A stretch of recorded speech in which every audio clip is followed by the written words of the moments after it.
Hello and welcome to another episode of the Mastermind, Body, and Spirit Show. I am your host, Matt Belair. Today's guest has an MSEE in Electronic Circuits and Systems and a BS in Computer Engineering, both from UCSD. He is the author of several papers in the communication and electronics field and is well known for his work in the San Diego high technology industry, awarded several patents in the free space optical laser communications field while serving as vice president of engineering at Lightpoint Communications, Inc. His research then shifted to look into mankind's earliest technologies and accomplishments, including the cultures of Mesopotamia and the surrounding areas of Turkey, Egypt, Persia, and Iraq, eventually leading to the cuneiform inscribed tablets left by the Sumerians. He is the author of The Anunnaki of Nibiru and the Seventh Planet Mercury Rising. Welcome to the show, Gerald Clark. Hey, what's up, brother? Hey, thanks for having me. You have to ask yourself, what's an electrical engineer doing talking about this kind of crazy stuff, right?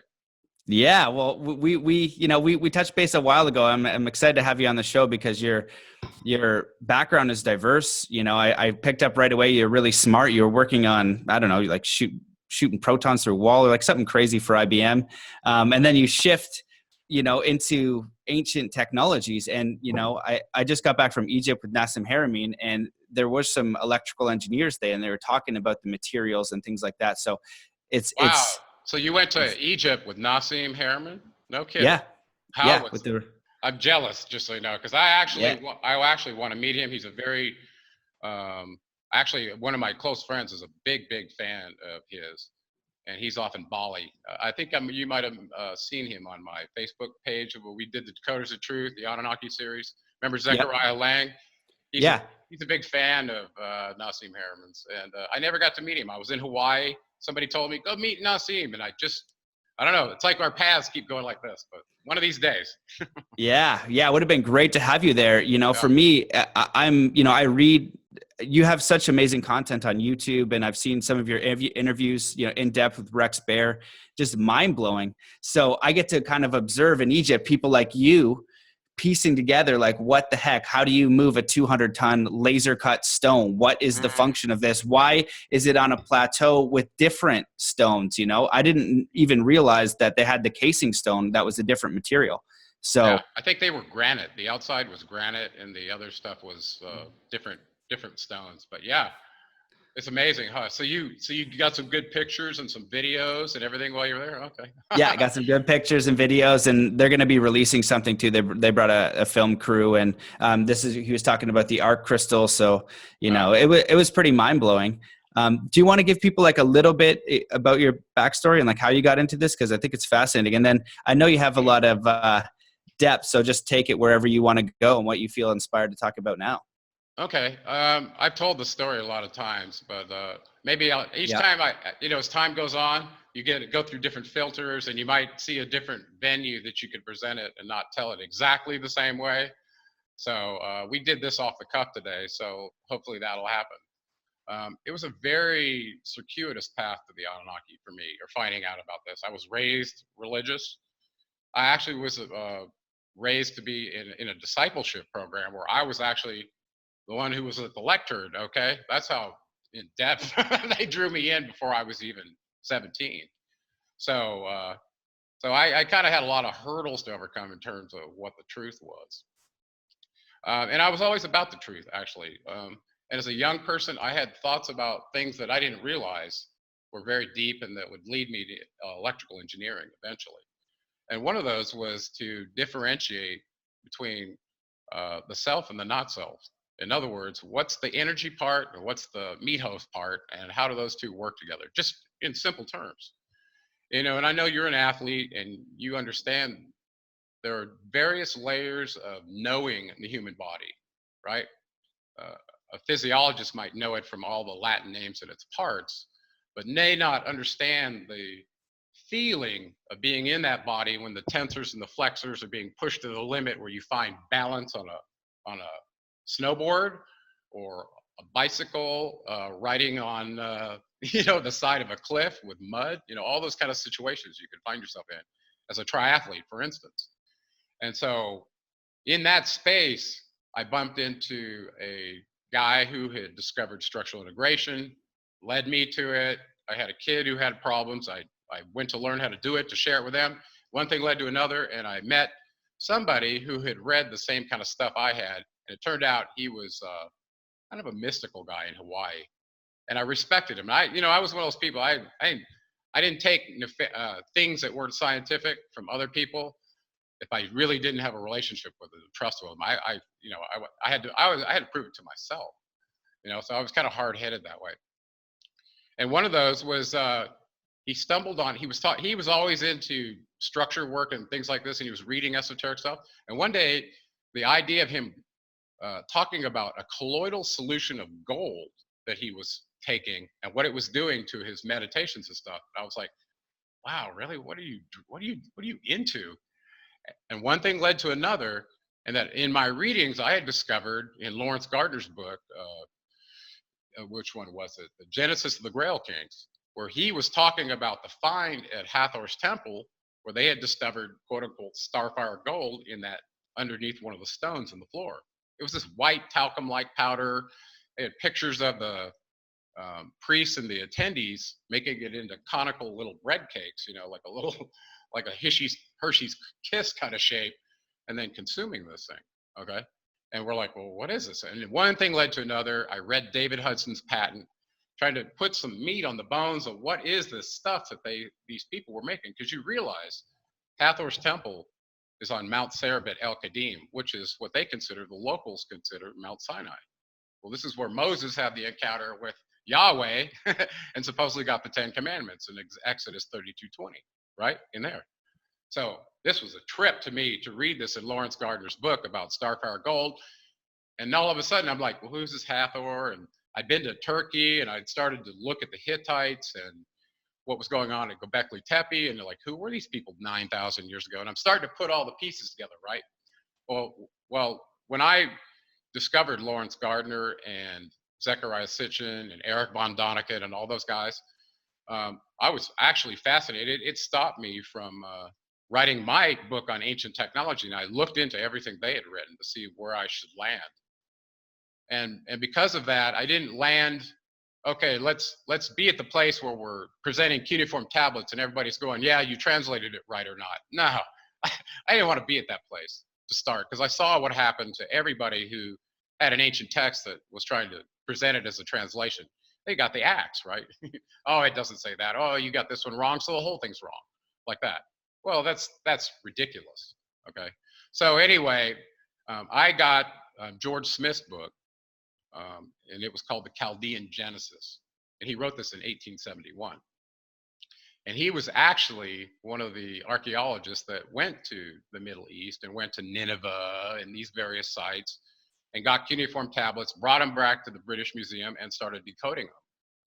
And not only did they find the tablets, tens of thousands of them, but they also found dictionaries and lexicons on how to do Sumerian cuneiform. So they had a ladder to stand on in decoding. Okay, and many students were doing their PhD in, I guess you would call it Assyriology, which was essentially converting cuneiform text into English or whatever language they were working in. One of them that I found was from the University of Pennsylvania in 1909. They had gone to Babylon, brought back about 100 copies of the tablets, basically high quality photos.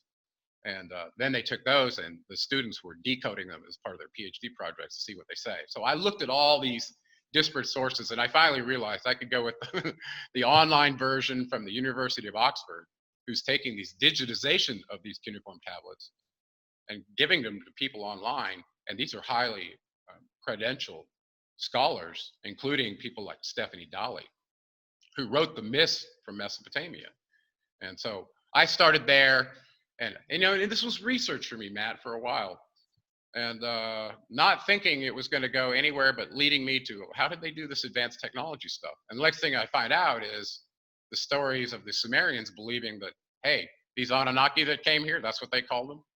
They not only made us genetically, down in South Africa in the mines, but we got no problem with it. We were made to serve them, and that's what we do. It's us that are just finding this out going, what? We what? Like that. They had no problem with it whatsoever. What do you think about that? Being genetically modified the first thought is I don't like it. Where does that lead into like free will? And it's you know what I find fascinating, because people new to this, that's what you say. When I'll say that to someone, I was like, hey, I've been kind of researching for stuff, and it looks like a lot of these leaders are saying we were genetically modified from the Anunnaki, from an alien species. And Michael Tellinger's book is Slave Species of the Gods. I guess he even found the pods. And it's like you and Tellinger and all these people, nobody's disputing that. It's in the cuneiform tablets. Like everyone's like on that page, and then they move forward. And that's a huge pill to swallow, like originally, but you found it through research. And when you go back, it's kind of like, okay, so where does that leave us for free will and, moving into a place where, we live an abundant, happy life, or, that's kind of where my goal is. Yeah, we might have to save that part for the end. We all want to go back to the Garden of Eden and live in utopia, don't we? It's like innate in us, isn't it? Mm-hmm. I mean, across the planet, it's like that. Before we do that, let's just talk about a little conceptual context for all this to have occurred. From my understanding now, as looking into the Anunnaki, they came from an ancient race in the Aldebaran, I can't ever say it, constellation. And they were considered what Paul Hellyer calls the tall whites.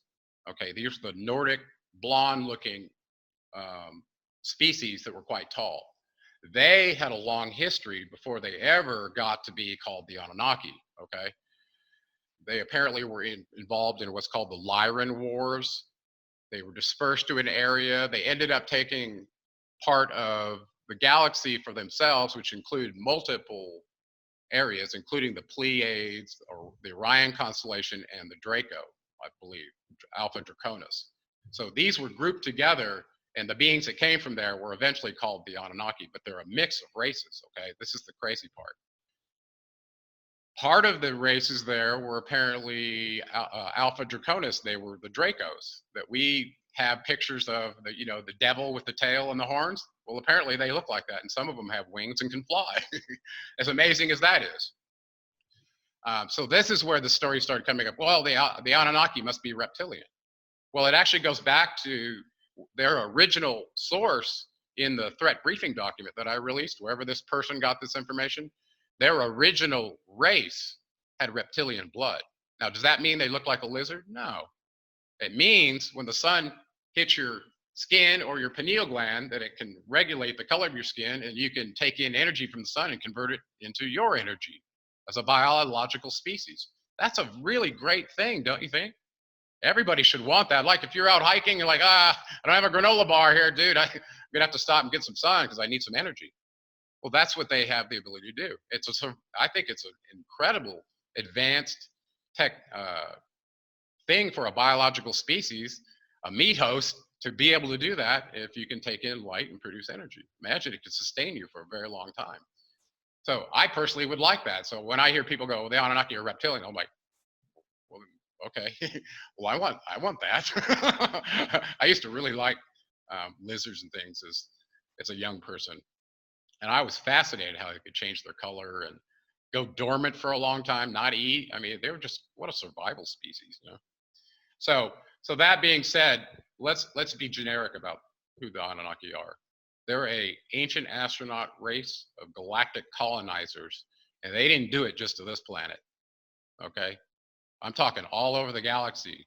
But now let's be more generic. So you have a planet that has some resource. Let's just call it a resource. I don't care if it's gold or DNA from the species that are there, or just whatever. Okay, or all the precious metals. Whatever the resource is, they have a method for getting it. Okay, and either the planet is occupied or it's not occupied. If it's not occupied, it's easy. You just go there and it's greenfield, right?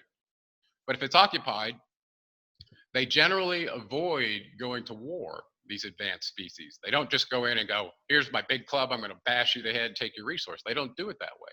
They're much more sophisticated. Okay, so imagine the planet had a biological life form. And some people say that there were, if you read the Lacerda files, okay, some people say there were reptiles that evolved consciousness on this planet. Okay, now that's possible. I don't know. I can't refute that. In the Atlantean story, it was talking about in 80,000 years ago that there were races of people that were black as well. So there were mixed races all over the planet, and it looks like they were intermingled in various cultures, even though we've been lied to about that. Well, just suppose there was a reptilian species that evolved on this planet. The Anunnaki, as galactic colonizers, came here and said, "Oh, look at those resources," and these on the planet said, "Hey, no, we evolved here. This is our planet, right?" And they had some conflict. There were some indications that that might be true. But for an advanced species like the alien grays from the Markov Foundation or the Anunnaki, they're experts at finding a planet, even if it's occupied, and knowing how to colonize it. And they had tablets mentioned in the Sumerian documents about how to colonize planets, and they called them their MEs, capital M, capital E. And Enki himself held these divine tablets for civilizing, okay, and rolling out civilization on a planet. So one of the key things they would do is if there was a species there that they didn't want to go to war with, they would basically create a hybrid from themselves with that species secretly, make it look like the one that's there, okay, and then let it perpetuate in until it had taken over from the inside, an infiltration. And then essentially those ones had some special genetic features that the other ones didn't have that the Anunnaki could work with, or their overlords could work with, whatever the races, not just the Anunnaki do this. So essentially they overtake through mind control, through hybridization, genetic mutations of the existing hybrids to make them and the environment what they want. And that includes terraforming, right? Changing the gas content of what's breathed, for instance. They do that too. Changing the amount of sunlight that strikes the planet so it's coincident with what they want. Okay? So we just happen to be the hybrid that they created 200,000 years ago that's just finding this out. But it happens all over the galaxy. It's not just here. You look, you look mortified. Nah, I'm listening. Well, I watched maybe it was 3 hours you did with Rex Bear, and you kind of did a summary of your book, right? And then what's the title? It's Anunnaki of Nibiru, and then you have the seventh planet, Mercury rising. Yeah. And so Tellinger's book is, Slave Species of the Gods is the same thing. And it's like, I don't even know how many pages, like 800-900. So it's a huge idea for people to understand. So if we can just accept that idea, and I'll just offer this too, that you're basically electrical engineer, scientist, researcher. How did you find this out? Like, when you find something, you're not just going through the internet and looking at what people are posting, you're finding it. So how do you also trace the Anunnaki back further than Zecharia Sitchin and others, right? So how did you go about that? There's nothing wrong with starting a search online with Google and getting a thread, but depending on the degree of credentials you need and the audience is looking at it will determine how many references you need to go and get right. That's why I decided to start with the Oxford University, because they were experts in the field at translation, and they were involved with people who had been digitizing the cuneiform tablets for 50 years. And so there was no human in the loop. If you set up the symbol library correctly and you digitize it and let the machine and let the system, automate the conversion, then you can't go, well, there's a translation problem. You either accepted the symbol library that was given or you didn't. And they published that. It's in a hexadecimal Unicode font text that you can download to your computer with all the hexadecimal codes for every cuneiform symbol that's used. And I have it, by the way. So you can go look at a cuneiform tablet today is what I'm telling you. You can take this symbol dictionary and you go, well, this picture matches this one, so it makes that phonic sound. And if we put these together, what sound it is? And this is where you get into the stitching together of phonemes or glyphs, then they mix them, okay? They mix those. Is when you do that, it adds complexity to the language, and it also adds interpretation problems for people that don't see the big picture in context if they don't have enough of the document, you know what I'm saying? So, and this was true with George Smith in 1871. He goes, we'll never have 100% correctness, but is it enough? Do we have enough? He had enough to write the book Chaldean Genesis and basically point out that the entire Bible that we have in our hands that was converted from Hebrew. By the way, the Hebrew priests were the same Jews that were held in Babylon, where they saw these texts. For 1,600 years, they were held in captivity. Do you realize that? From 586 until the Crusades, they were held captive in Babylon under Marduk. So this is where they saw the history of the Enuma Elish and all these kind of documents and decided to write a version of that history for their people, the tribe of Jacob, for Israel. That document they wrote wasn't intended for the whole world. It was only for their tribe. And somehow it ended up being the book the whole world calls the Word of God. Isn't that something? Well, if you listen to Mauro Bellino, who's a Vatican translator who I've done interviews with, he verified to me while he was translating the Masorite text for the Vatican when he got fired, okay, after doing 17 books for them. It wasn't a capabilities issue. It was what he stumbled on. He found out that every document that the Hebrews had converted came from the Sumerian text, and they had basically told it their way. And it wasn't the actual accurate way either. Okay? So the Vatican knows this at the very highest levels. The Pope knows this, that everybody who's believing that book is true is falling for a lie. Wow. So what does that, well, if people are, religious hearing this, what I've been saying, and I hope I'm along the lines, is that like you've got Jesus and Buddha and Krishna and even Yogananda as a modern master. You look at it and some of it for me doesn't resonate. Burning in hell for all of eternity does not resonate, but being loving and kind and, the root of it for me is good. So do you still see Jesus as existing and being a master in that sense and doing those things, and just the book kind of got a little bit distorted? That's kind of where I'm at with it. Actually, if you really look at the Bible as a war doctrine between bloodlines that are feuding, plus add in all the constellations of the heavens that they use to tell stories so that it wouldn't get perverted over time, right? Because the constellations didn't change, so they could tell these in the allegories that way. Revelations is all done that way. Here's what I think about it, okay? If you go back to the city of Ur in Sumer, the god of the city of Ur was Enlil, Yahweh. We have proof of that. His chief priest was Terah, who was Abram's father. And his half-brother Haran, who lived in that city, created another city up north, which housed a very special temple to the moon god, who was Enlil's son, Nanar. Okay, Nanar Sin was the moon god in Sumer, and he had a very prolific following, both at Haran and the city of Ur. Okay, when Abram left the city of Ur to go to the promised land, and his God was telling him to do this, right? Told him to leave his land and land of your birth and go to where I'm promising in this.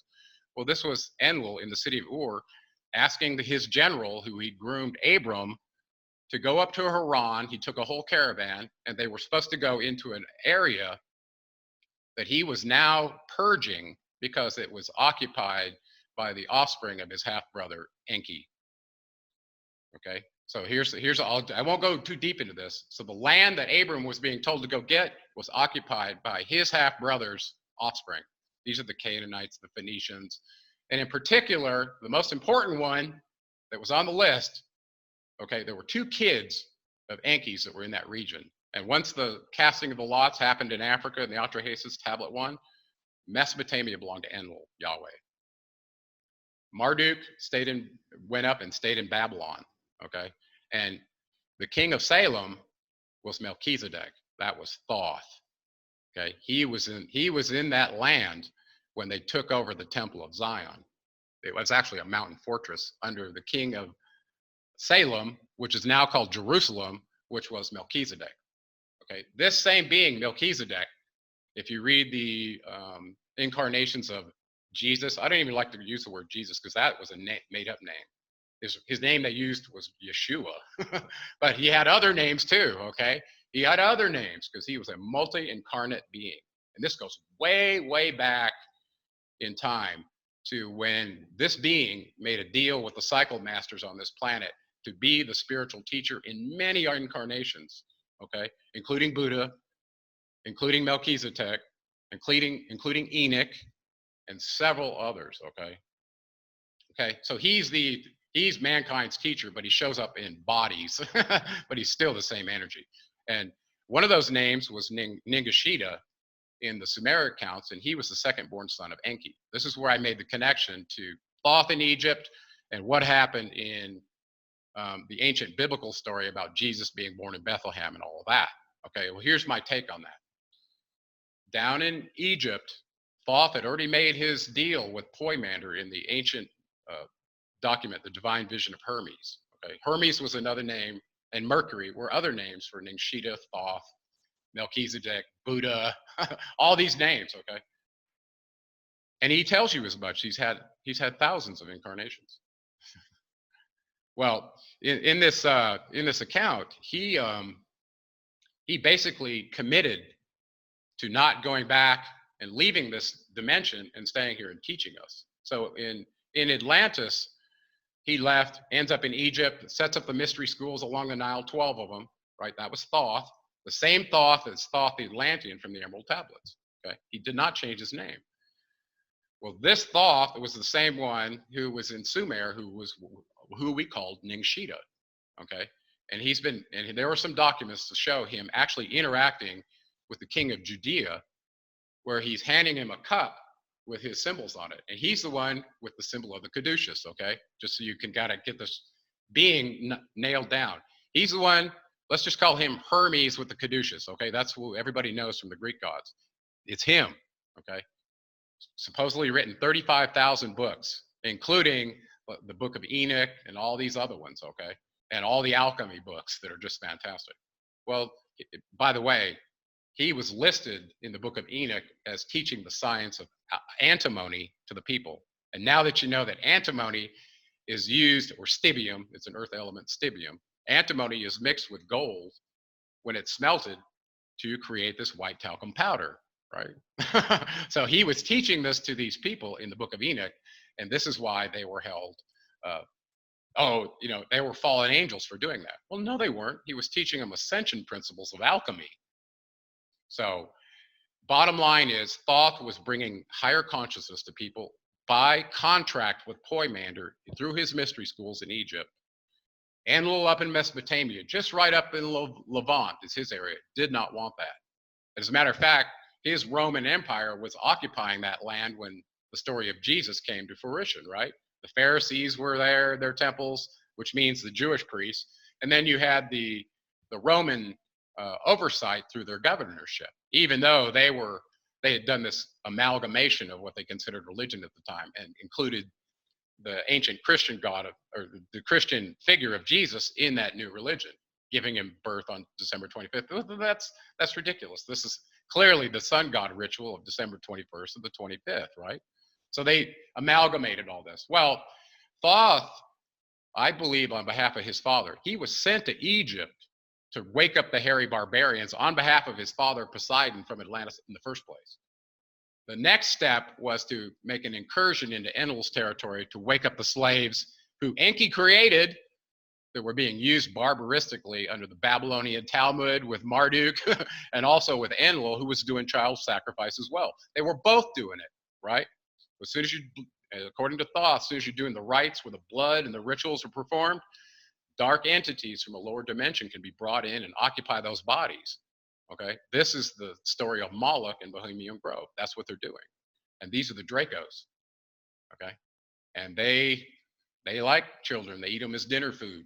Okay, and this is part of the deal that the Dark Brotherhood of the Anunnaki has made together to rule this planet, is with the Dracos, and they get left out of the story a lot. But you're generally not going to see them because they can actually go into a body that's been hybridized, take on that form, and as long as they're getting fed the right hormones from human blood, they can maintain that disguise and stay masked in the body.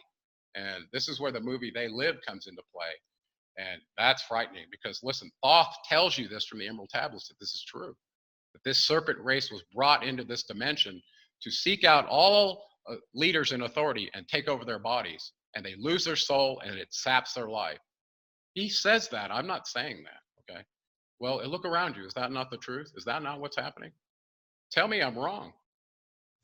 Yeah, well, it's all of that is mind blowing, and I know fragments. Some of it a little bit more than others. Some of it, the names. I'm like, I haven't even heard that. So you're a mind blower. And yeah, I'm working. Like there's something that's being created right now called the International Tribunal for Natural Justice to look at human trafficking and ritual sacrifices. Are you talking about itccs.org? Because it's out of Canada, and I know the guy who's running that. He's a great guy. No, but I should connect with them. This one's by Sasha Stone of the New Earth Project. Okay, yeah. No, so it's gonna be in London. So they're gonna do an inquiry on these things. And if you look up on YouTube really easily, you can see so many famous people saying, "I made a deal with the devil." Even Bob Dylan, all these different things. And you look at the ceremony, and you're like, huh. And if you kind of suspend disbelief for a second and you look into it, you're like, that's some interesting stuff. Yeah. But where it gets to me, and you can feel free to go deeper into any section because I know you can, it scares the shit out of me. Yeah, well, you know what I mean? When it's like actually, you know what? We woke up talking about some things this morning relative to the financial system and what's going on and what the plans are. Let me just back up before we do that, because we do want to talk about that real quick, because we're really, really close. Okay, really close to whatever people think the new world order is and rolling out its plan. Well, the plan is already rolled out. They're just waiting for a couple of little things to do, and as soon as those things happen, it's going to be dastardly. I wish I had some good news, and I'm looking for the benevolent forces to step in before that window is sure closing. That said, let's see, how do we want to do this? There are some key players among the Anunnaki. Some of them are affiliated with the cycle masters, and apparently all the way back to the creator of all. These let's just call that the light team, because everybody likes to differentiate. There's the dark team and the light team, okay? There does appear to be a light team, okay?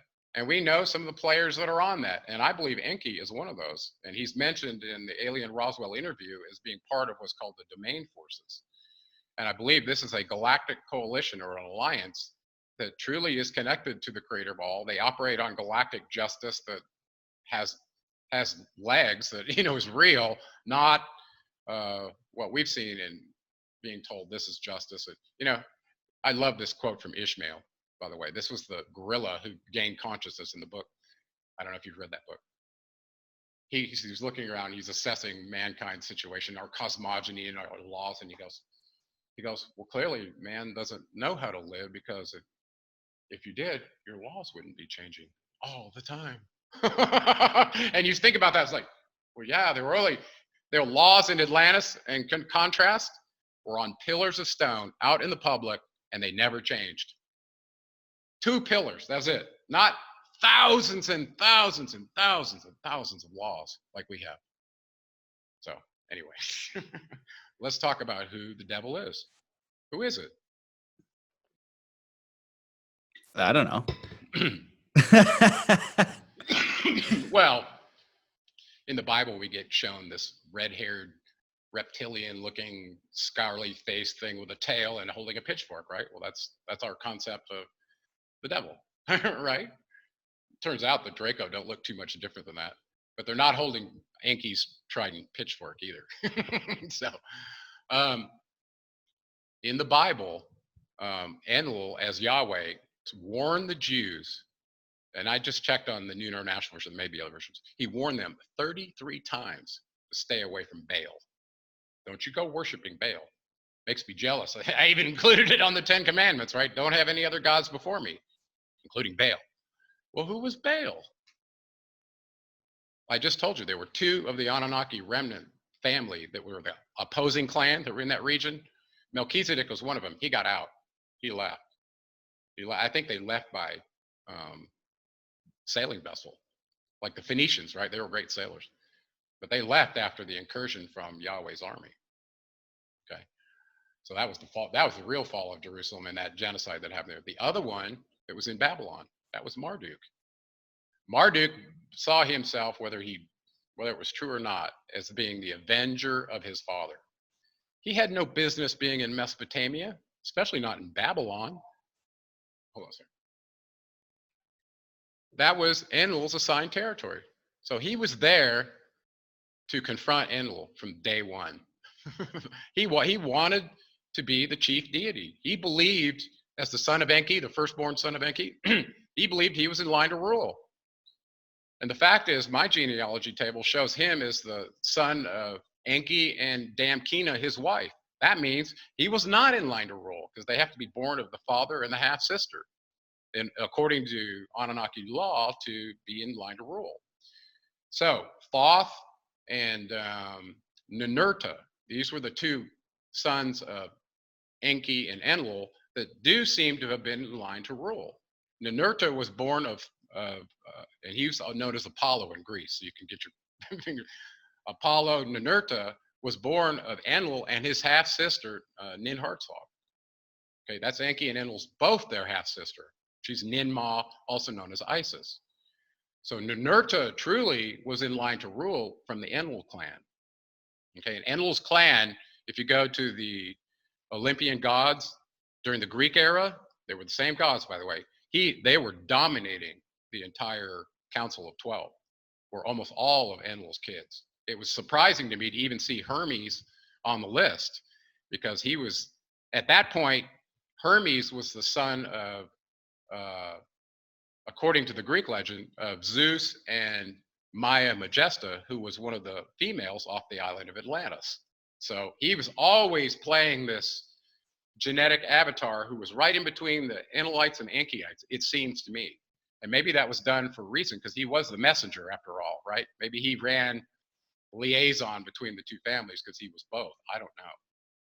But I'm not sure how we got on to that. But I wanted to talk about Marduk. Okay, Marduk was epic. He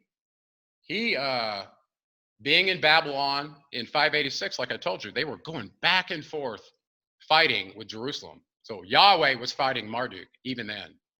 So, and it turned out that Abram was being dispatched up to Haran on behalf of Enlil because of Marduk. So the kings of the east and the west, the wars and the battle in the Bible, they were talking about that was because of Marduk.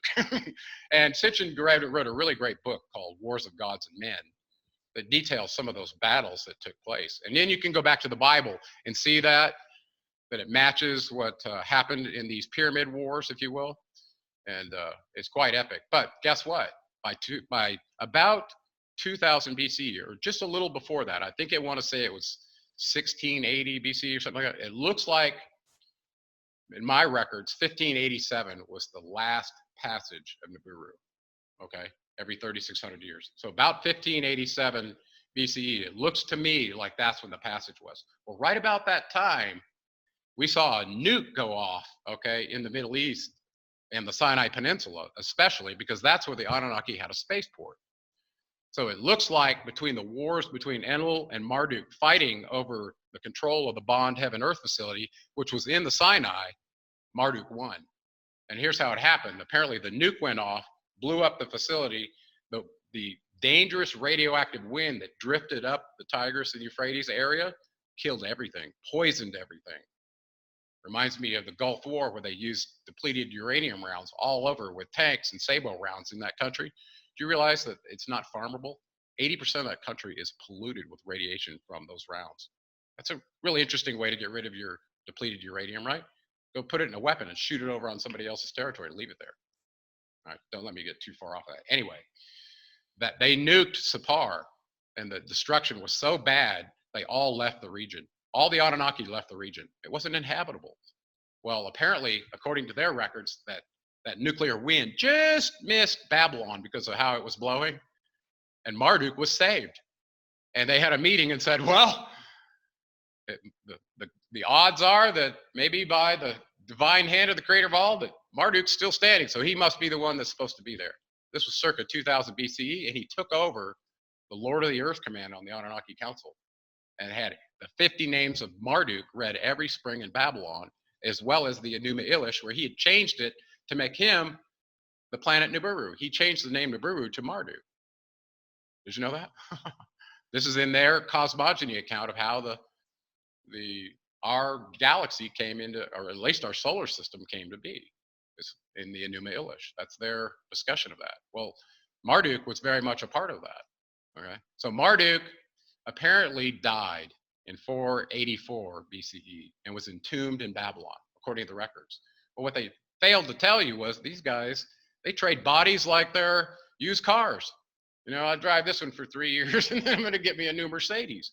Well, he did that too, and he did the dying, rising God ritual in 3 days, just like they all did. Okay, it's just a ritual they do. But the idea of taking their energy and walking to another body for a six-dimensional being who's playing with avatar hosts on this planet, not a problem. Okay, so he never went away. Even though in 330 BCE, when Alexander the Great went to Babylon to take the hand of Marduk, by the way, I watched the movie Alexander. It's inaccurate.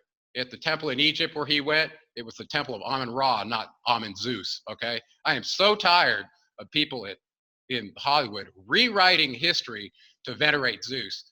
Zeus can go kiss my ass. I'm so tired of Thor and Zeus and the savior of humanity. It's all a lie.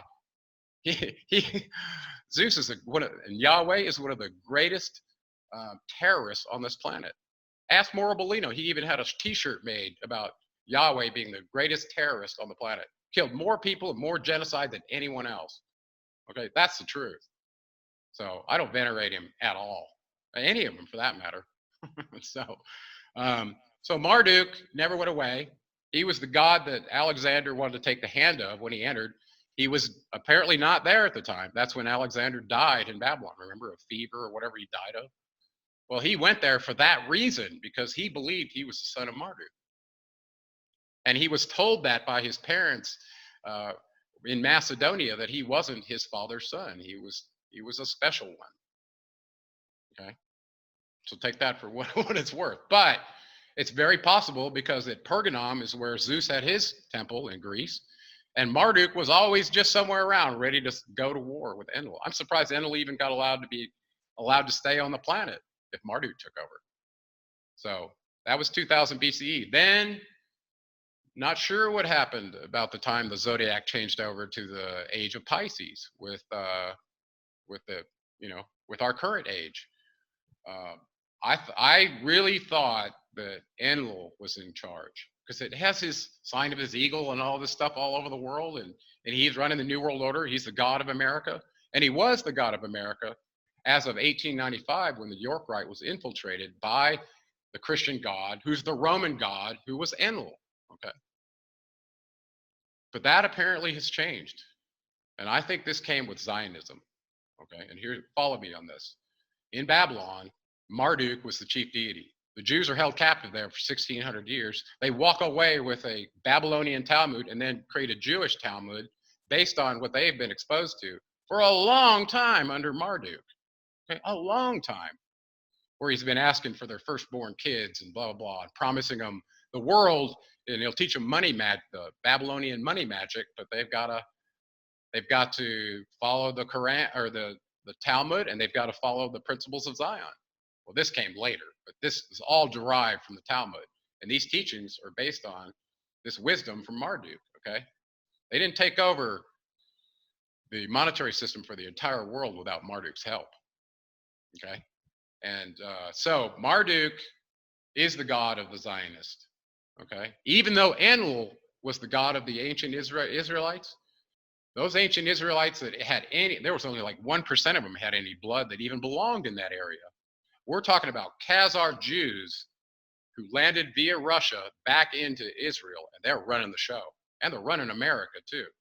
Okay, look up the Zionists of America if you don't believe me. While Steve Bannon's over there, kissing their butt, and same with Trump. Why are they kissing a foreign agency's butt? Okay, these dual citizens that are running our government, marrying into their families, and establishing the Federal Reserve that's basically a debt enslaving every single one of us. Why are they going along with this? Because they own them. That's why.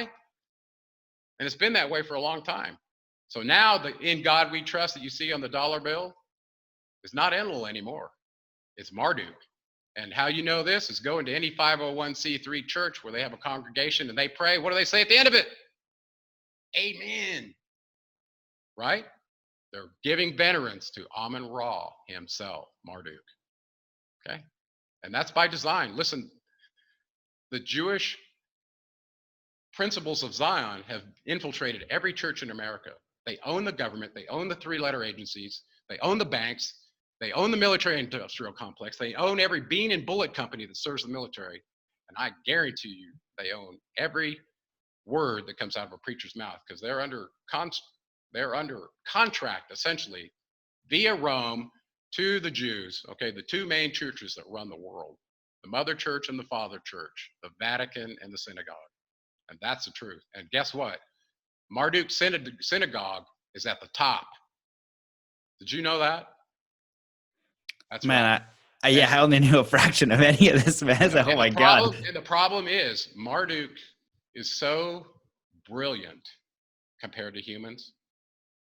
He's probably got 23 to 50 plans for every single move with alternative plans. And the doctors who released a memo about the Illuminati back in 1969, I put this on my Facebook page. By then, when they were briefed on what's coming, which was really horrible to them, they knew at that point there wasn't a thing they could do about it, not one thing. And guess what? We're now this close to the final piece being put into place so that everybody either serves the beast or dies. And you know what that is, don't you? The beast is Marduk, by the way, and his number is 666. And I've done shows on this on my site, okay? And the Rothschild red star that was turned blue for the Israeli flag is Marduk's star, and there's 6 sides on it, 6 angles, and 6 points, okay? And the 6 points have a very significant meaning to the Anunnaki. They numbered the planets from the outside in. And so the 6th planet is Mars. And who went to Mars when the Great Flood came in the records? It was Marduk. And Nanar went to the moon. That's why he ended up with the moon god symbol. Okay? But Marduk did. And Marduk is back. He's head of the New World Order. He just built a fabulous new city off of petrodollar money, off the Khazar steppes in Kazakhstan, where the Babylonian Talmud was used on the Khazars, right? To convert them all when they were approached by the Rusis in about 770 or so CE. Okay, so at that point, go look at the city Astana in Kazakhstan. Brand new, first capital city built in the 21st century. It's got Marduk symbols all over it. And you ask yourself, how did they spend billions of dollars and build this out in the middle of nowhere, and for what purpose? Well, it's a New World Order city, and Marduk's about to roll it out. The reason you didn't know about it, because it wasn't time, but now it's out in the open, and they are rolling it out, buddy. And I'm telling you, that one last piece that was missing that you didn't quite come up with, that's going to cause us all to go into a panic when they say this. And it's supposed to happen on a Friday, government shutdown, and Monday they're going to announce it. Announce what? Well, it's kind of coincident with the collapse of the US dollar, which is way overdue, right? Wouldn't you say? About the time the petrodollar started getting replaced by the yuan and the Russian ruble and any other currency that they wanted to trade through the BRICS nations with Saudi Arabia, who's going along, the petrodollar's done. So it's just a matter of time, and they know that. Well, what are they going to do? Well, imagine they came out and said, well, we got a new one world currency. And guess what? We're going to introduce it now on Monday. It's Monday. All the cash you have in the bank, all the cash you have in your possession, it's all worthless. It's not being accepted anymore. And here's what we're going to do for you. If you go along and support this new currency, all you businesses out there that's, transact and have to decide whether you take this currency or not, if all you do this, guess what? We're going to wipe away all your debt. All of it. House free and clear, car free and clear, all of it. It's all yours. Now, how many people are going to say no to that? Nobody is. And if you do say no to that and you look like you're going to be impeding them getting out of debt, they would off you in a minute. So if you're a dissident, they're going to turn them against you and off you if you don't go along with this. So It's only going to take somebody going, well, the new currency is a digital currency and we're going to call it this. And if you do anything else other than that, then you're in this line and you're a dissident, and eventually we'll give you one chance to come back in. Otherwise, you're going to FEMA camp. You're done. We have a humane way to get rid of you. As a matter of fact, they were talking about that in 1969. That's no joke. That's what they had planned. They will start separating the population. And those who go along with the New World Order and have no problems with it, happy face, I'm going to be a good slave.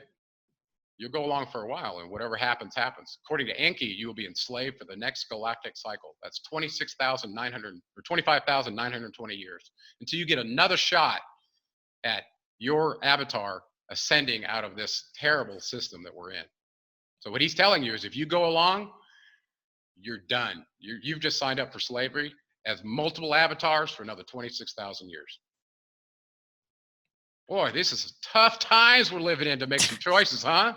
Shit. What do I do with myself, man? This is terrible news, bro. So what do you have any good, what do we do to miss? Can we dodge that? Like what? How do you, well, listen, what can humans do? They can try they can try to barter with each other, right? Like we did in the past. But look, that's a very limited way to get by. You know, I have some conch shells for your sunglasses or whatever. You know, it can be done. I think it'll create a huge black market. But listen, they have eyes and ears everywhere. The Anunnaki are so sophisticated, they can read your brain waves from a satellite. There ain't no private thought you've ever had, ever. Think about that. Every thought you generate's an electromagnetic signal that they can detect. You're a telemetry meat modem, and you always have been. That's the truth. So the idea that you're being snooped on like Snowden told you, yeah, that's terrible. But guess what? You've always been snooped on. If you were worth looking at. And I think our three-letter agencies are just now catching up to understand the technology that they had to snoop in the electromagnetic spectrum. And now it's gotten a little bit worse in that not only are they just using it for sensing, but they could also use it to transmit and do things to your brain, anything they wanted to. They could fry your brain. They can cause major harm to your brain through the ELF. They could scramble your brain. There's a lot of things they could do, okay? And so we're right on the edge of the old powers that are trying to hold this world hostage, and we call those the Dark Brothers. This New World Order, it's not new, it's old, okay? The idea of somebody controlling everything and everybody else being slaves, hey, that's what we've seen all through history, or at least transitioning, trying to expand your empire so you could be that one, right? That's old, that's the old world system. But if this happens, they don't need 7 billion of us. And this is where the Georgia Guidestones come in. That is the New World Order mandate of their commandments, what they want. They want no more than 500 million of us on this planet. That's the truth. So, you know, as part of separating dissidents, maybe that's going to happen. And you know, the other terrible part that I want to bring up for people that are following the Bible and going, oh, well, you know, God must be telling us the truth because these prophecies are happening. Look at them one after the other in the headlines. Let me tell you, if you've got the kind of money like the Rothschilds have, do you realize he has $500 trillion himself in 144 countries with banks in every one of them? $500 trillion himself. What kind of psyops could you run with that money? How many armies could you set up opposing each other while you take over countries and steal resources? Listen, with that kind of money, you can play God and you can make prophecies come true. I can make Isaiah come true, and Damascus will be a ruinous heap. Damn it, it's not there yet, but I'm getting there. It's almost there. See what I'm saying? The Zionists have done more to make Bible prophecy come true, which is really Enlil's war plan, than Enlil's original Jews did. I mean, they would go into civilized other countries and they would integrate. The Zion Jews don't. They view everyone as goyim. And they have a plan to take over the world, and all of us serve them while they get all the money based on Marduk's teachings and Babylonian money magic. It's right in the Talmud and the principles of Zion. So people don't know that, or going along, getting along. Well, you're a good Shev Goy. That's what they call you, right? But they all collude together. If you're not one of them, you are an insect. That's right. All right. So I'm just imagining somebody running on a treadmill listening to this podcast. Just even me, like if I were listening to this, like going to the gym, like, Gerald, man, like, come on, I'm gonna have nightmares. I don't know what I'm gonna do with myself. So is there like, Okay, what about? And you might destroy this, so I don't want to ask this. No, I promise I won't. I was like, oh God, because the other flip side, and when I try to go, when I read, I don't know, Life Masters of the Far East, I go into meditation, love that series. altered states. Love that book. Yeah, from Jay Campbell, right? Well, he recommended it to me. It's fantastic. And so, I look at these states and like ascending my consciousness, and there's a big part of people saying we're going through the ascension, and I know there's a lot of messery with that, but also there is an expansion of consciousness with the ability to, the internet, to just share information instantly, new technologies which you're into. So do you see it for all you out there? I'll tell you what Matt's doing. He's looking for a happy ending. Okay. At least one that's like, at least one that's there is a happy ending. God, 26,000 years. Can I avoid that? That's what I'm asking. Can I miss it? Like, actually, I'm going to give you some really kind of esoteric, and this needs a lot more time. It needs a whole other show. Okay. What is the good news?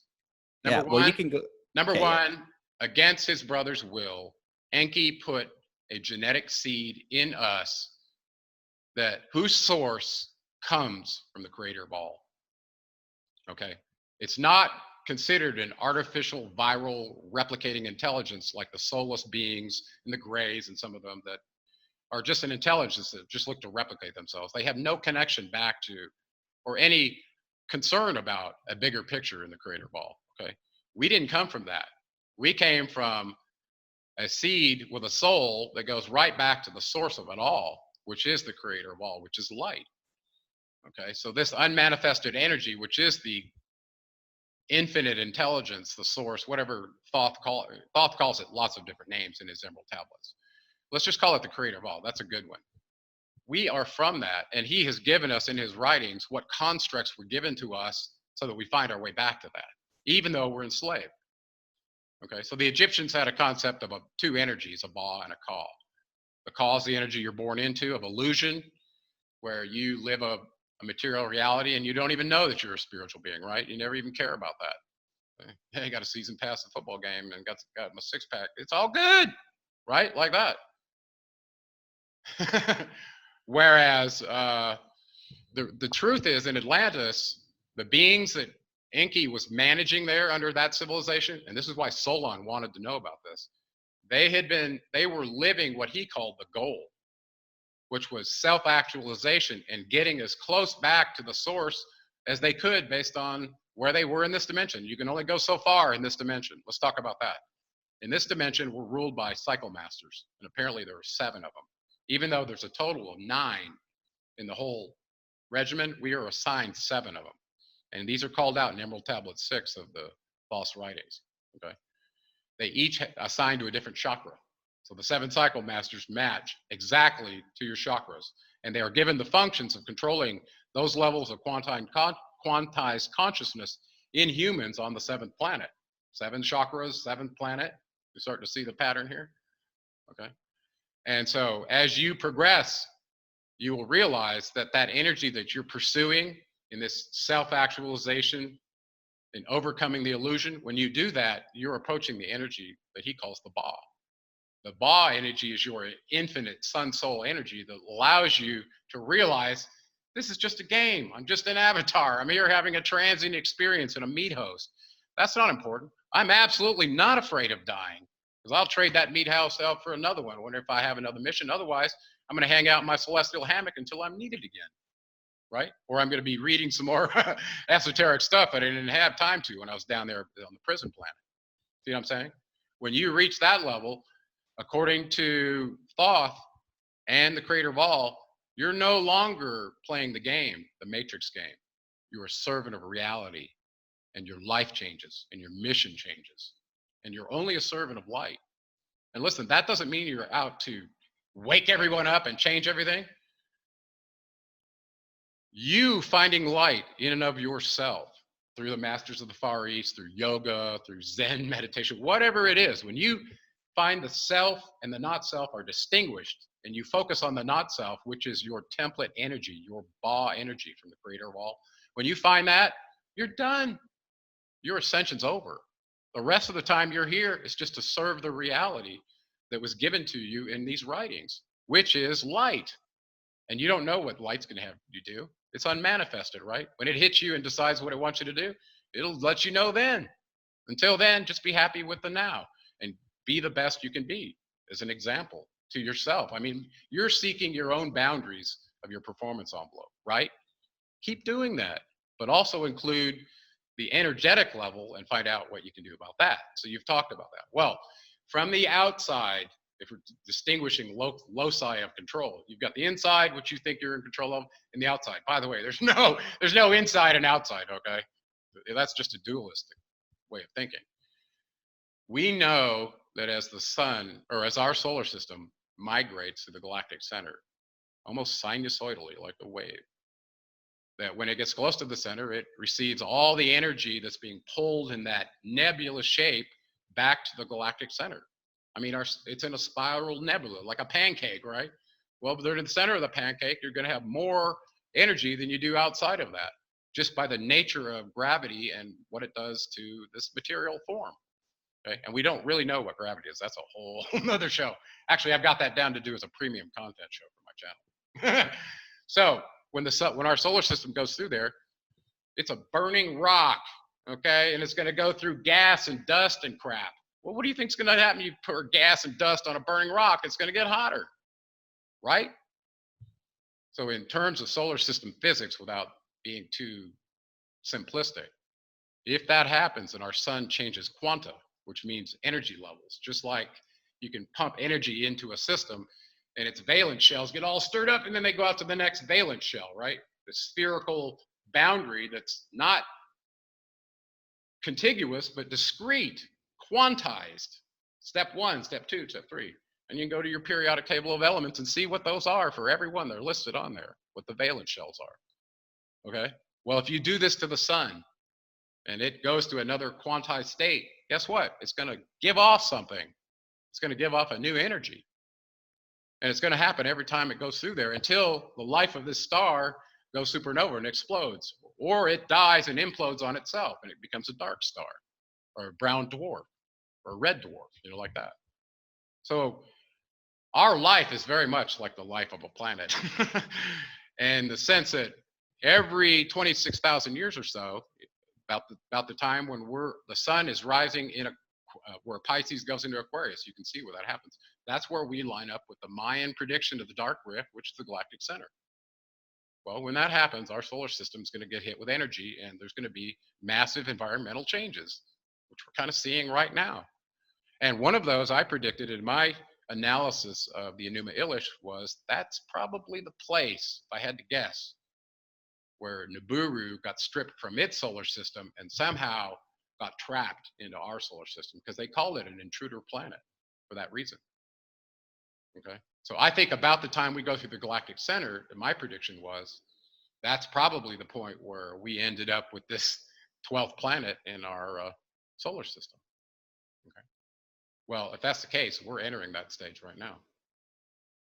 We're entering the age of Aquarius. We're going into the galactic center right now. So the energy is going to be increasing. And according to Timothy Leary, we have latent DNA circuits that he discovered, 8 of them in our system. And I won't go over all of them. I put them in my 7-Planet Mercury Rising book. The 8th one is triggered energetically. Ta-da! Imagine that. So if you're alive, this is my supposition, when you go through the galactic center and the energy just reaches the right threshold for your human energy body, what do you think is going to happen, Matt? Ideally expand. Yeah, well, think about your shock body. Think about a rising tide lifts all boats. Okay, does that analogy make sense? When this energy increases, it's going to affect everybody's energy body, for good or ill. It's going to depend on where you are in this process to determine what you do. Now, if you're not processing that and you're stuck in your red chakra, you're going to act out red chakra stuff bad. You're going to act out the consciousness of where you are when that comes. And hopefully you can ride that wave like a snowboarder or a surfer and catch that energy at the crest and go right to the peak of it and get the highest place you want to be, because that's what you want, isn't it? Mm-hmm. Yeah. Yep. Well, you're doing that. You're doing that. So the idea of ascension is not escape. It's transformation. And listen, I don't know if it means that new quantized state of the sun immediately changes all life forms, because it does. The light from the sun regulates all life forms. Well, if it changes, all life forms are going to change. What does that mean? Does that mean this avatar no longer has to have meat, but it can just be light? It seems to be that is where we're going, because Thoth tells us we're in the process of becoming light.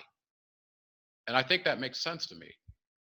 Just looking physically at what's happening in our galaxy relative to these spiral arms. We live on the Orion arm of our galaxy, Galactic, and we're about 2/3 of the way out on it, right?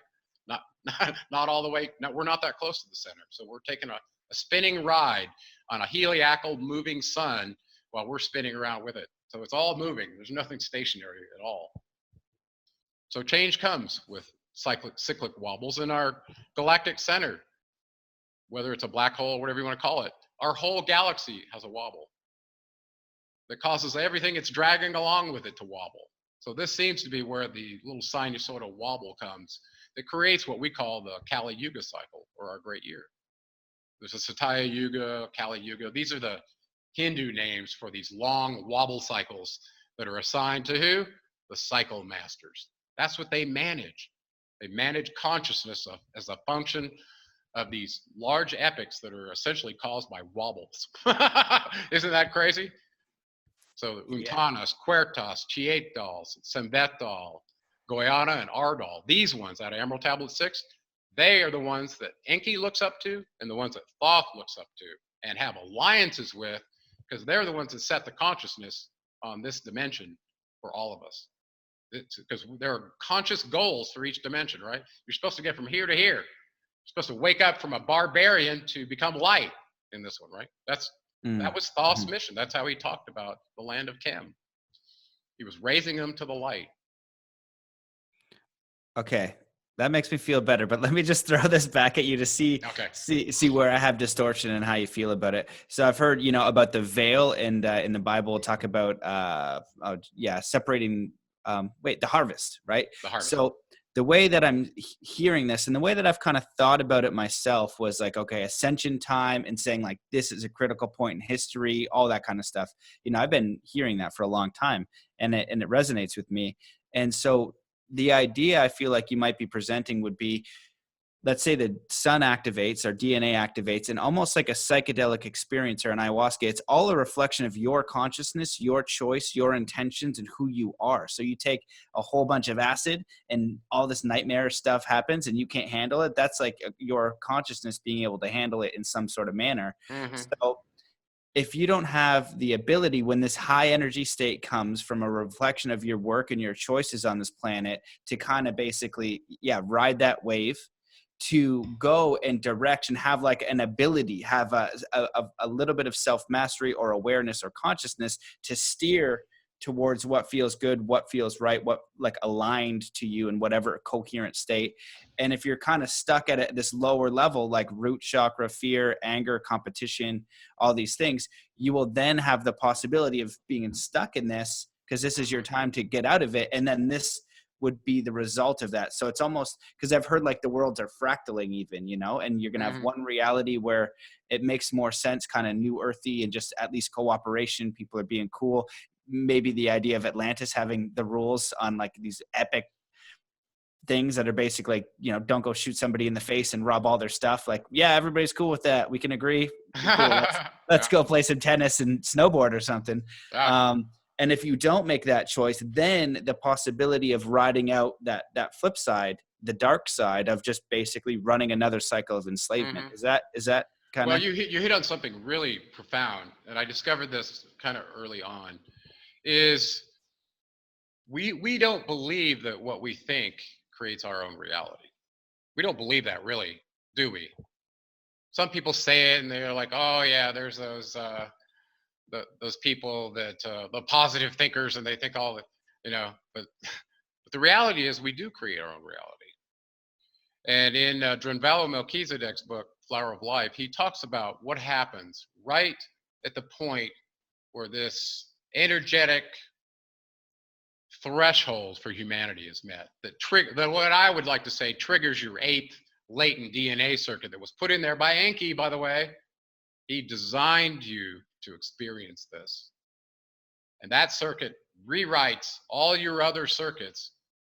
It's like doing 20 years of yoga. Your pineal gland comes on, you start buzzing, and you're experiencing the full life that usually only a few people do in this life. Okay. And the people that wake up to experiencing a pain free body, energetic feelings that are coincident with the creator of all, and they see the manifestation of their thoughts to actions. They know it may not happen immediately unless they learn how to learn. Okay. Like the masters of the Far East could do. They could create their own meals for themselves just through their thought. Well, this goes very deep into talking about what capabilities do we have as co-creators with the creator of all. What are our capabilities? What can we create, right? We can do these tasks, but do we have the power of what they described in the Masters of the Far East, like a quantum encryption encoding in our system that can take light, stitch it together with fundamental elements from the periodic table and create whatever we want? Because that's how the material in our simulator is made that we see, and we call it real. It's made out of basic elements and light stitched together in various bonds through frequency vibrations, right? Like cymatics in a way. So, and we are too, by the way. So our frequency is just a little different than theirs. But so from that standpoint, if this external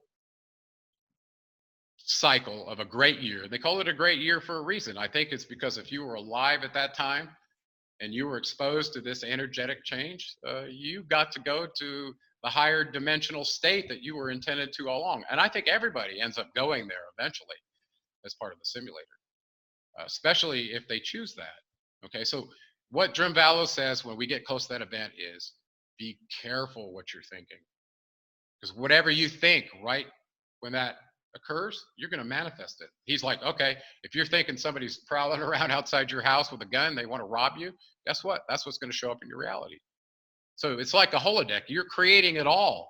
Okay. And it happens very quickly once you get into another dimensional state where we don't have the restrictions on material form like we do here. Even though it happens, it just happens slower. Right. Go ahead. You were going to say something. Yeah, and I wanted to keep going, but I thought it's so interesting. I've had that direct experience, at Burning Man. It's a higher, I think, I did a paper on it. Basically, the long story short is my theory is that everybody more or less is in their hearts because it's a gifting economy. So the vibration of our hearts is, thousands of times stronger than our minds. So we're in a coherent field. And people have spontaneous healings, law of attraction, they call it playa magic, right? You think something, you need scissors and somebody's coming down in a tutu with these comic sized scissors. They work. It's not exactly how you imagine, but they come. Right. And a lot of the work that I'll do, I'll hear people like, oh man, I've had such a terrible time at Burning Man. I didn't think it was going to be like this. And I get to talk to them and they're thinking the thing, like one of the girls that I was speaking with, she's like, I thought like the guys here were going to be cool, but they keep catcalling me and being inappropriate. And I was like, well, does this happen in your regular life? She's like, yeah, it does. And I was like, well, you're probably putting it out there because you get that mirror much faster. And so I've heard this, that, my good friend Jason Stiles told me, he's just like, the way that I think about it is that my thoughts are public domain, that everybody can, like when I'm talking to you, they can know what I'm thinking. And I was like, oh, that's cool. And Dan Winter, who I'm sure you're aware of, talks about having thoughts as a shareable wave, having shareable thoughts that will be harmonious for all of life. And that's the thing is all thoughts are shared. You can't not share them. Okay. The question is whether other people consciously know they're receiving them.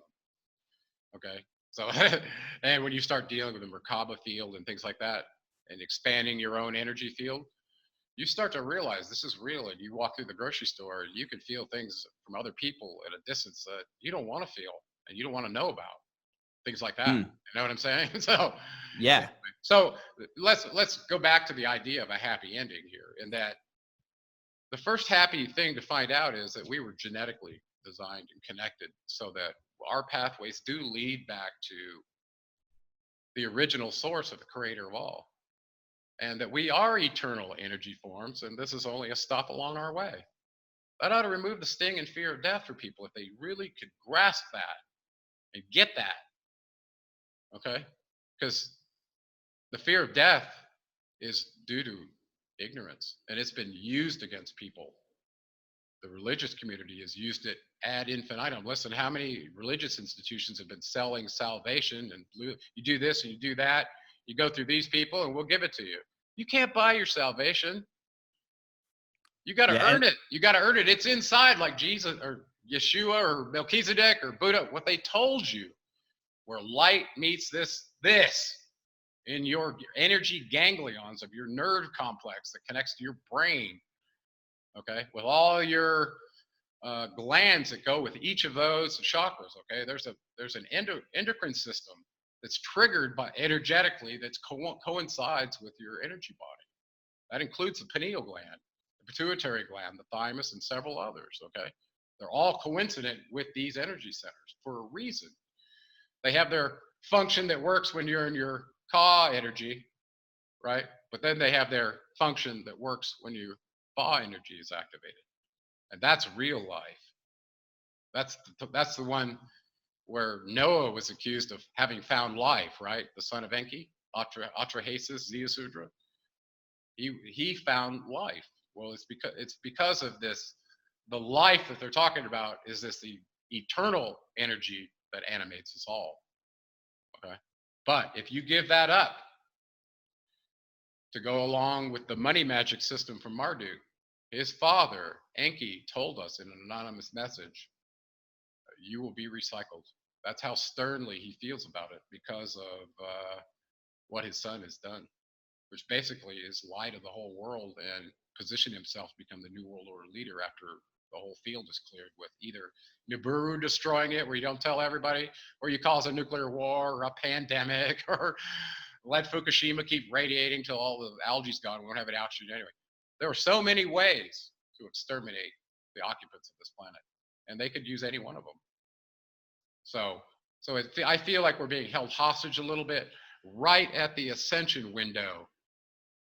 Okay, that's where it's going to get the most intense, where like some of these might get away, right?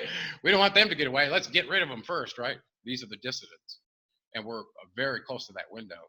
So it's almost like it's a good time to keep doing your mission, but not draw too much attention to yourself, and go ahead and be a light for the world. They're watching, and go through this process without fear, right? Right in the lion's den, right up to the last minute. No, I'm not using your money. Do what you will. I know where I'm going. And I can't be manipulated in any way, shape, or form because of that.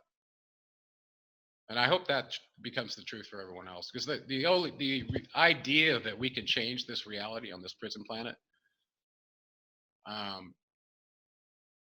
reality is it was designed as a prison planet for incarnating souls.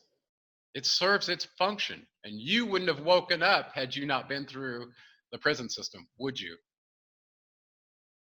Well, maybe you would, but you wouldn't appreciate it if you had to be attached to a planet that had people or avatars living in a material form that are going through the same thing that you're going through. And we're all going through the same thing. It's an evolution of consciousness back to the source of it all, which is the creator of all. That's where we're all going, and we're all in different stages, even on different planets and galaxies. We're all doing that. I don't care if you're a Draco, a gray. Well, I will have to say though, if you're an artificial replicating viral intelligence and you're just a clone without any connection to the creator of all, and you think creating like that is okay, then I don't see that. I think that needs to be stopped. Because you're falsely creating in the hologram that the creator of all created with something that doesn't follow the rules of the creator of all. And you know, that's not going to be allowed forever. Imagine if you were the creator of all and you had a timeline that you could just, well, that's an interesting experiment you've done down there.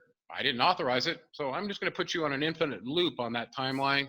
You don't go on the main timeline, and it'll be fun to watch and see how this turns out. We'll record it for the other posterity sakes of the other civilizations that think they want to pull this. Whatever, right? And I think that is what's going on with the Earth. This has truly become one of those places where it's a prison planet. Artificial viral replicating intelligence has landed here. It's infiltrating all the governments. It's running it like a like a prison system. And I think the only people that escape from this are the ones who activate their bioenergy that was given to them. And it's not going to be pretty. None of us get out of this alive in this body. Okay, but don't be afraid. Your essence is immortal, and it's light, and it can take on another body if it wants to. And by the way, this is where I want to close this with. For anybody who's ever had an out-of-body experience, they know exactly what I'm saying because they've lived this, they've experienced it. They know their intellect and their core essence of their energy, call it your body or whatever it is, your soul. It exists outside of the meat host, and it's eternal. It's immortal. It's multidimensional, right? That's the truth. And millions of people know that, but they don't regularly talk about it because they don't want to be considered a wacko, you know? But that's the truth. So that's pretty much all I wanted to say for today. I think we'll save some of this other more advanced stuff like lerming and some other crazy stuff that you want to know about from the Masters of the Far East. We could do another show about some other time. But Oh yeah, I would love that. What the heck is lerming? Is that when you're? Well, this comes from a space called light encoding the reality matrix. Remember I told you, how does light Oh mix yeah, with yeah. how does it mix with the periodic table and create stibium? How does it create sulfur? How does it create mercury? See what I'm saying? So we think of these as real substances, but they're not really real. They're just they're just functionally real to us in the simulator that are created for the hologram. Nothing is real but energy. All material transitions to its energetic state eventually, and then maybe back, but maybe not, right? Holy crap, man. Well, dude, this was a privilege, and I'm so glad to have you on here. I know when I'd reached out, we had like a couple private conversations just because I was so fascinated by your work and everything that you're doing. So I was so privileged to be just listening to you and go through that. So I just want to thank you. Before I let you go, I'll just give you two things. One, make sure people, I know you're doing a crowdfunding and you're setting up your YouTube stuff is, if you want to learn more about this stuff, that's why I didn't get you to dive deep, because you have stuff everywhere that goes deep on everything that you just said, and you go in depth, so people can check that out. So where can they see more? Check out the crowdfunding stuff you got going on. The best place to go is to my website, geraldclark77.com. And from there, I have links to my Facebook. I have a pretty good YouTube presence. Just look up Gerald Clark. I've got a couple of channels out there. I don't really do much with Twitter or Instagram or all these other ones. It's hard enough to get me to do anything social anyway. So I'm lucky to do that much. But I do have some premier content that I'm setting up, and I'm doing a lot of work with that and still sharing with the YouTube community. But I'm putting some of my best of my best on my premier content. I'm going to do that from now on. So I am working on a crowdfunding campaign, like you mentioned. It's kind of switching right now from funding getting the tools so we can play with making a movie, to a marketing phase right now where there's I guess you'd say a marketing kit that's being developed with all the things that somebody who wants to evaluate this opportunity would have in it, like I don't know, like screenplays and things like that. So I've made it digital. I've animated quite a bit of it. I've got some sample videos and some clips to bring that concept to life. So I'm just working. I just released that. Actually, I'm publishing it right now as we speak. It went through its first iteration and publishing yesterday online. Nice. So once that's done, we're hoping to get this Anunnaki story told as a movie. It was supposed to be 3 parts, and this is just the first part, where it goes from their prehistory on Nibiru about 450,000 years ago up to the birth of the first chimera, which is where we came into the story. So in the Garden of Eden. Okay. So that's where that story is. I think it's a story that needs to be told. And yes, it's told entertaining as an allegory with the names changed to protect the innocent and to keep it so it doesn't get squashed, but it does chronologically tell the right story with the right characters and the right places. So I'd like to see that story told. It's worth being told. And I think a movie, it would be a good way to expose a lot of people to it. If it doesn't make it to that, it's going to be available in a screenplay and with whatever conceptual work I'm able to put toward it. And you can kind of see I'll point over here. You can see the movie posters on the back wall here that I had made for it. Title was Odyssey Key. Do you see that? Yeah. You've posted some pretty cool animations. I remember the one time talking to you, you're just like, yeah, I'm just going to learn how to animate stuff. And then gradually you just learned how, just because why not? Gradually. God, that was brutal. Yeah. I mean, the idea that these programs have gotten so memory intensive, polygon crunching intensive, that for you to render something that looks real time, it takes a monster machine to do that well. I'm serious. Mhm. Like you won't get one off the shelf that can handle this.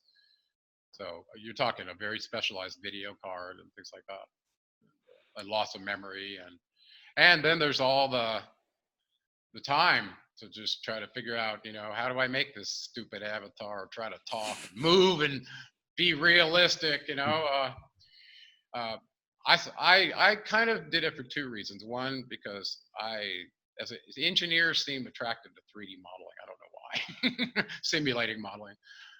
And also, I figured there's a way I could do some concept work and see if I could get enough interest in getting the story to the next level. Because truly, to make a trailer that's 3-4 minutes long, like the big houses do, you're talking righteous bucks there, buddy. Probably $100,000, if not more.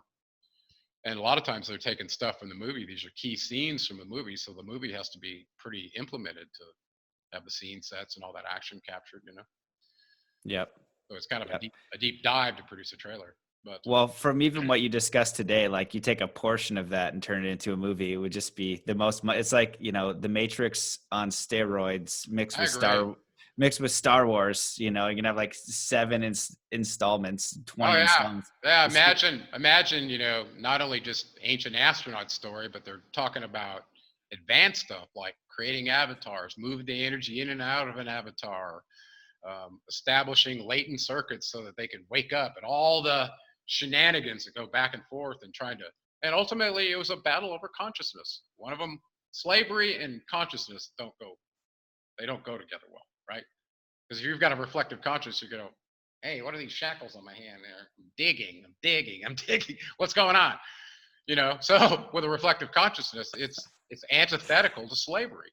And so this has always been the battleground, even in the stories where, in the story of Adam and Eve, where she chooses to take something that represents the tree of knowledge. Well, why would knowledge be a bad thing, right?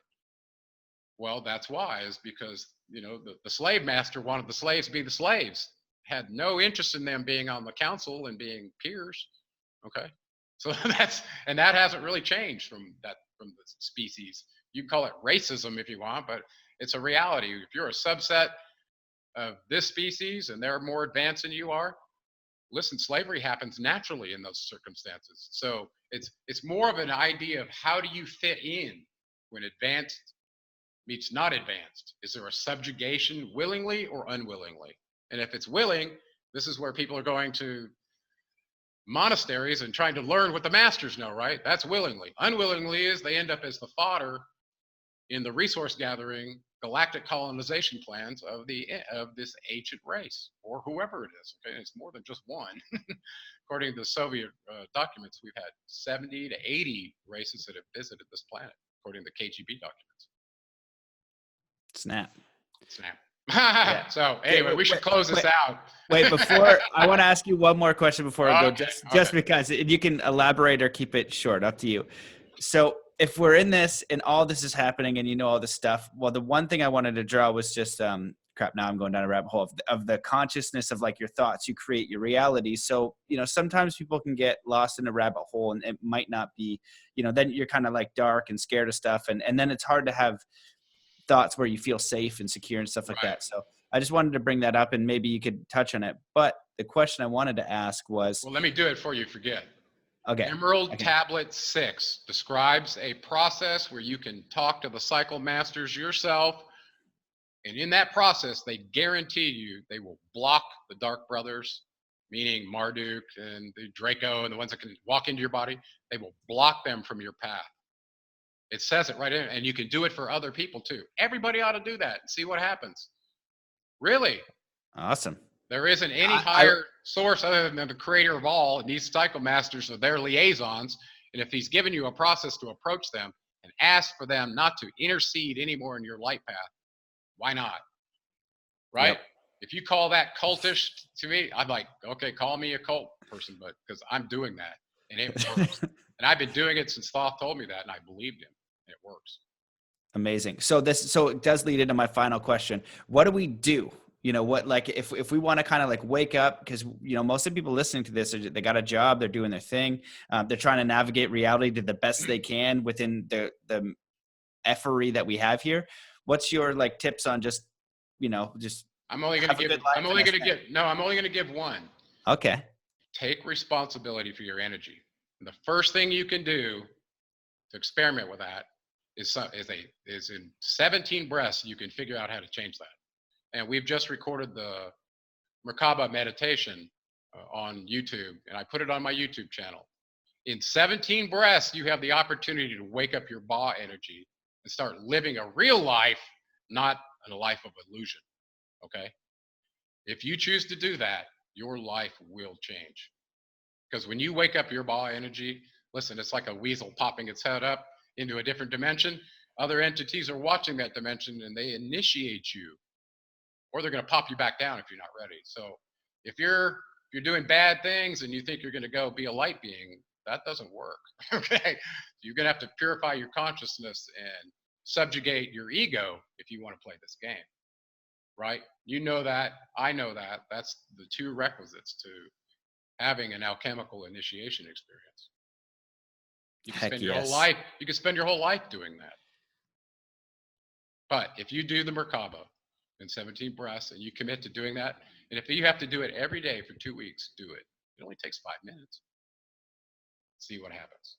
Because then if you wake up that Ba energy, it's like taking even though it's the wrong color pill in the Matrix, you will wake up and you will have the encounter with the energetic entities from other dimensions that are here that want to see you ascend out of this morass. But it's up to you. Nobody can do it for you. You have to do it for yourself. You have to choose that, like what you've done. You choose ascension, right? You don't hand this off to a group and say, well, I believe your dogma, so I'm going to be saved. It's all good. That doesn't work. Truth is a pathless land, and your path is different than everyone else's. And you have to choose that reality that you want, right? And anybody who's chasing their chakras or trying to wake up, they've done that. They're doing that. Just keep doing that. There's nothing more to do except know you're eternal and get rid of your fear. Incredible, man. Yeah. Fear is the enemy. Fear is the enemy. It'll keep you from changing your mind, changing your clothes because somebody doesn't like it or whatever else. Get rid of the fear and live your life.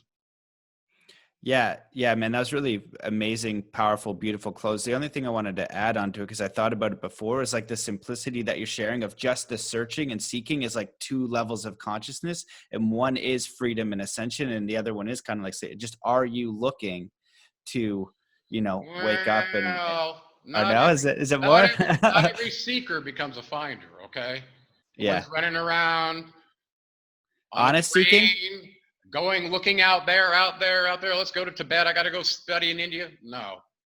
Yeah. It's right here, right now, in the now. You don't have to go anywhere.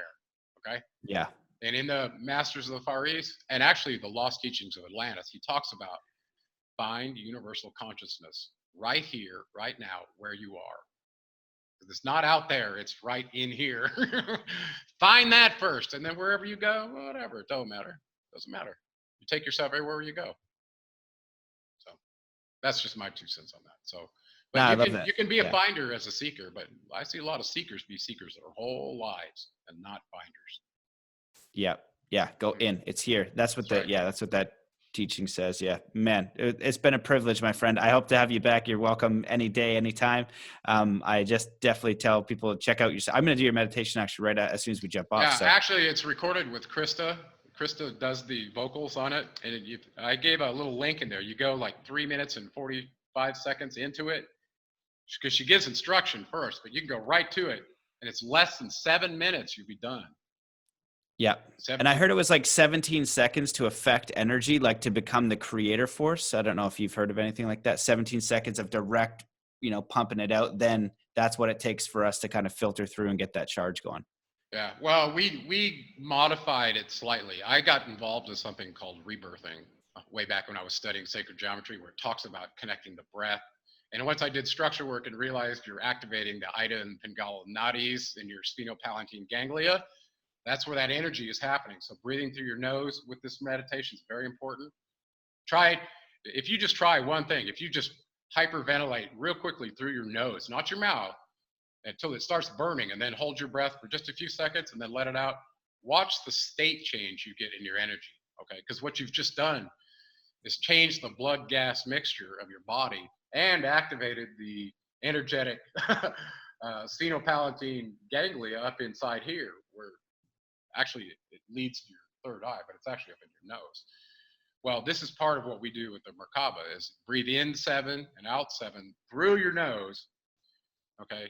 And if you can do it fast if you want, and it'll probably have the same effect. But if you do it, count of 7, so you get fully the right mixture of the oxygen and the nitrogen and all that in your system.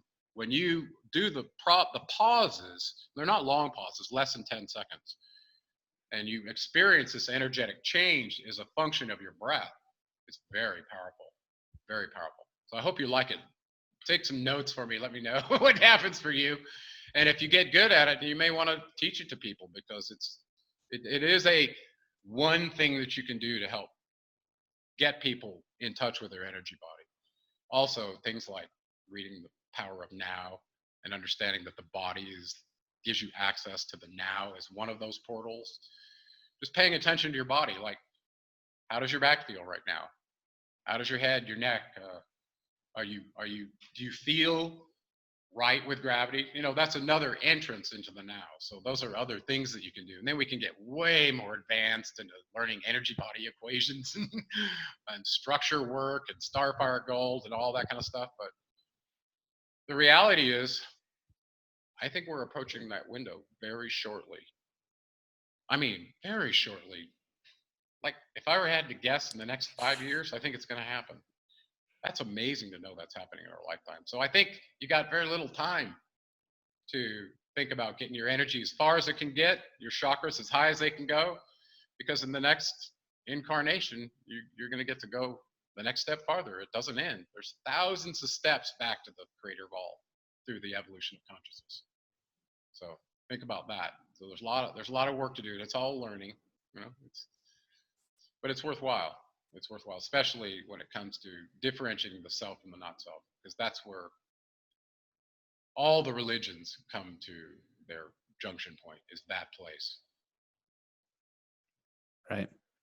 Amazing, brother. Well, I appreciate you so much. I appreciate the work, man. Thanks for sharing all that stuff. And I appreciate you too. You've written a book. We didn't talk much about that. So I see good things coming for your path, and you just keep going. You're sharing light. That's what you need to be doing.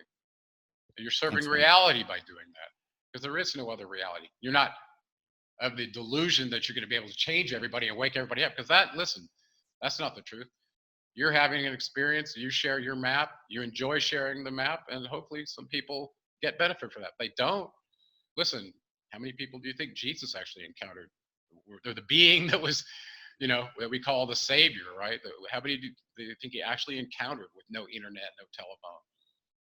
In the low thousands, maybe hundreds in 30 years, So we don't have to take on the whole world and hope that we raise them all up when it's whatever's going to happen is going to happen by design.